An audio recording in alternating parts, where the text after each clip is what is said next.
Ever notice how you care deeply about your future, but struggle to move today? You have ideas that matter to you, plans you think about at night, goals that feel important. But when it's time to act, your energy disappears. You tell yourself, I'll start tomorrow. Then tomorrow becomes next week, and next week becomes never. This isn't because you don't want it badly enough, and it's not because you're lazy by nature. It's because your brain avoids what feels overwhelming. When a goal looks too big, your mind searches for relief, so it chooses what's easy, scrolling, watching, avoiding. Not because you don't care, but because starting feels heavy.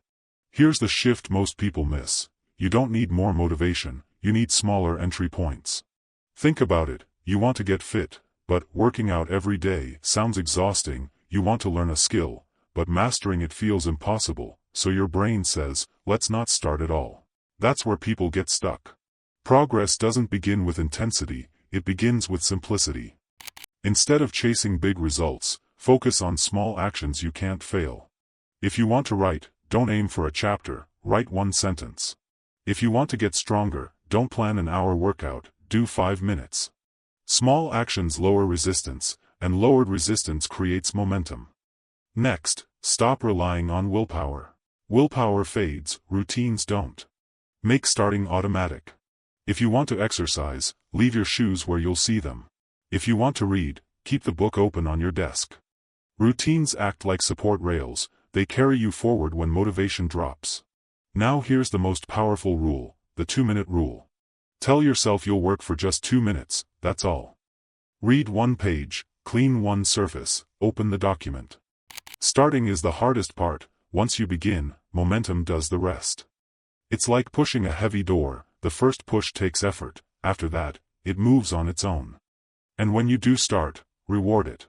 Not with pressure, with appreciation. A short break, a deep breath, a moment of pride. This trains your brain to associate action with relief, not pain. Here's the truth most people never say out loud. Everyone you admire started small, they hesitated, they failed, they doubted themselves. They just didn't stop. Failure isn't proof you can't do it, it's proof you're in motion. Your dreams don't need perfection, they need consistency. Think of your future like a fire. Right now, it's a spark, small actions are the fuel. Add fuel daily, and eventually, it burns on its own. So don't wait for energy, don't wait for clarity, don't wait for confidence. Pick one thing, make it small, start for 2 minutes. That's how change actually begins. Not tomorrow, today.